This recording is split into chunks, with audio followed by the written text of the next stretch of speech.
सबसे बड़ी दिक्कत जो इस पूरे मुद्दे में है, जो कि असल दिक्कत है, वो है पॉलिटिशियंस।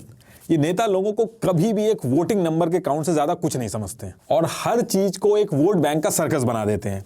ऐसा मैं क्यों कह रहा हूं वो भी समझते हैं। 1932 में सबसे पहला रिजर्वेशन पॉलिटिक्स में ही दिया गया था, जिसे पूना पैक्ट भी कहा जाता है, ताकि बैकवर्ड क्लास का पार्टिसिपेशन हो। देखिए, किसान और बैकवर्ड क्लास पॉपुलेशन में ज्यादा है, इसलिए आप नोटिस करोगे कि ये दोनों नाम हर नेता के भाषण में रहते हैं। तो जब पॉलिटिक्स में रिजर्वेशन आया तो उसके बाद तमिलनाडु गवर्नमेंट ने भी प्रॉमिस किया कि वो जीत के बैकवर्ड क्लास को एजुकेशन में भी रिजर्वेशन देंगे, और उसके बाद पहली बार देश में एजुकेशन के अंदर रिजर्वेशन आया। अब ये होने के बाद मोरारजी देसाई जी देश के पीएम बने। उन्होंने कहा कि ओबीसीज की जो पॉपुलेशन है वो 52% है, इनको भी रिजर्वेशन मिलना चाहिए, और उन्होंने मंडल कमीशन फॉर्म किया जिसमें 27% ओबीसी को रिजर्वेशन दिया गया। अभी मंडल कमीशन तो बन गया था, लेकिन नेता इसको हाथ लगाने से बच रहे थे।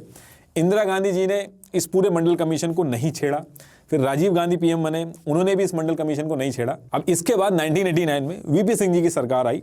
ये सरकार मिलीजुली सरकार थी, इसमें कई नेता ऐसे थे जो पीएम बनना चाहते थे, और इसमें भी वीपी सिंह यूपी में ज्यादा इंपैक्ट करना चाहते थे। जो मंडल कमीशन था, जिसको बाकी नेताओं ने हाथ नहीं लगाया था, उसको ये लेकर आए और ओबीसी को 27% रिजर्वेशन दिलवा दिया गया।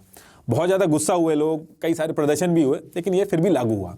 अब 50% के करीब रिजर्वेशन हो चुका था, और इसके बाद नरसिम्हा राव जी आए और इन्होंने कह दिया कि हम 10% रिजर्वेशन इकोनॉमिक स्टेटस के बेसिस पे देंगे, और पहली बार ईडब्ल्यूएस की जो बात यहीं से शुरू हुई थी। अब देखिए, धीरे धीरे ये सोशल इशू की जगह एक वोट बैंक की पॉलिटिक्स बनती जा रही थी। अब इसको मैं एक एग्जांपल से समझाता हूं। अगर मैं किसी तरीके से सिस्टम में घुस के किसी भी तरीके से एक पर्टिकुलर कम्युनिटी के लिए रिजर्वेशन लेके आ जाऊं, तो मेरी आने वाली पीढ़ियों तक को उस कम्युनिटी से वोट मिलेगा। वहीं अगर मैं डेवलपमेंट वाला रास्ता चुनूंगा तो ये रास्ता थोड़ा लंबा होगा और बोरिंग भी रास्ता है ये। और अगर मैं सिस्टम में घुस के किसी कम्युनिटी का रिजर्वेशन हटा दूं, तो मुझे और मेरी आने वाली पीढ़ी तक को उस कम्युनिटी से वोट नहीं मिलेगा। यही रीजन है कि हमारे देश की हिस्ट्री में आज तक किसी की भी हिम्मत नहीं हुई कि वो रिजर्वेशन को हटा सके, और हर बड़ा नेता कैसे ना कैसे करके अपने वोट बैंक के लिए रिजर्वेशन लेके आया। और इस पूरे सर्कस के चक्कर में एक्चुअल में जिसको रिजर्वेशन की जरूरत थी, उसको स्ट्रगल करना पड़ता। वोट बैंक की पॉलिटिक्स के चक्कर में हमारे कॉन्स्टिट्यूशन को मल्टीपल टाइम अमेंड किया गया है। 77, 81, 82nd, 85th, 93rd, ये सारे अमेंडमेंट किए गए हमारे कॉन्स्टिट्यूशन में रिजर्वेशन को लेके। हर पार्टी के जो बड़े नेता हैं वो रिजर्वेशन का सपोर्ट करते हैं, और उसी पार्टी के जो छोटे नेता हैं वो रिजर्वेशन हटाने की बात करते हैं, ताकि लोग आपस में ही उलझे रहें। किसी भी पॉलिटिकल पार्टी की अगर आपको रियल आइडियोलॉजी देखनी है, तो उसके छोटे नेता क्या नैरेटिव चला रहे हैं उसके ऊपर आप ध्यान दीजिएगा, आपको समझ में आ जाएगा कि वो पार्टी नैरेटिव क्या चला रही है। क्योंकि जो बड़े नेता हैं वो एक सेट पैटर्न में जो रिक्वायर्ड होता है बस वही बोलते हैं। आप एक चीज और नोटिस करोगे कि 1932 से आज तक कास्ट बेस्ड सेंसस लोगों के सामने नहीं लाया गया है।